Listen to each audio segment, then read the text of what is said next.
Madame Turcotte, aujourd'hui, vous voulez nous parler de qualité de gestion de portefeuille. Quand on est un client, souvent, c'est pas évident de savoir si on est entouré de bons conseillers financiers. Donc aujourd'hui, vous voulez nous donner des petits trucs. D'abord, c'est quoi les questions importantes qu'on doit poser à nos conseillers financiers pour s'assurer d'avoir un bon service? Les deux principales questions que je dirais, c'est la première, est-ce que je connais mon rendement sur toutes les périodes depuis la gestion de mon portefeuille, mais également, est-ce que j'ai un indice de référence comparable qui m'est fourni et est-ce que je le comprends bien?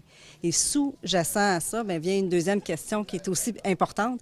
Est-ce que je connais comment ont été atteints ces résultats-là? Dans le sens, c'est quoi la stratégie d'investissement que mon gestionnaire met au travail dans le portefeuille ou plutôt son processus de décision qui fait qu'il a acheté le titre A plutôt que le titre B.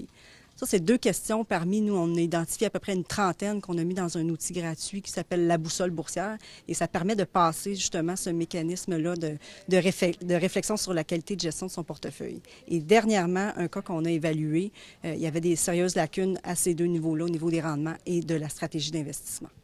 Est-ce que vous pouvez nous dire justement c'était quoi les lacunes? La première, heureusement, devrait être corrigée par l'arrivée de la nouvelle réglementation. Il n'y avait pas de rapport de rendement personnalisé.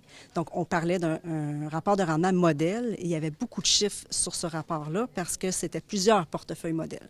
Une fois on trouvait le portefeuille modèle de la personne, à ce moment-là, on remarquait que c'était avant les frais. Donc, les frais de gestion n'étaient pas déduits du rendement.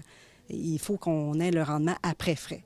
Il y avait un indice de référence qui était fourni, ce qui est déjà bien, mais lorsqu'on regardait, il y avait une tare. L'indice de référence ne comprenait pas le dividende, donc c'était l'indice du marché pur, et à ce moment-là, on devait ajuster. Nous, chez Médici, on va prendre des fonds indiciels pour comparer, parce qu'à ce moment-là, ça comprend les dividendes. Une fois qu'on avait corrigé tous ces tares-là, on arrivait avec une sous-performance de 3 par année sur plus de 5 ans. Donc, on n'a pas à faire toutes ces manipulation-là, normalement, pour connaître la plus-value de son portefeuille ou la moins-value. Quels autres éléments là, vous avez pu constater là, qui sont facilement identifiables comme étant des problèmes et comment on arrive à régler ces problèmes-là? Bien, le plus facile, je vais vous donner un exemple. Effectivement, dans ce cas-là, il y avait beaucoup de titres en devise US, ce qui est correct, mais il n'y avait aucun compte d'ouvert en devise US. Donc, on peut avoir des REER en US, des CELI en US aujourd'hui où les comptes non enregistrés. Et ça l'évite qu'à chaque fois qu'il y a une vente dans le portefeuille, on convertisse finalement en dollars canadiens et qu'on perd au niveau des frais de friction. Donc, ça, c'est un élément qui est facilement repérable et corrigeable. Merci beaucoup, Mme Turcotte. Merci.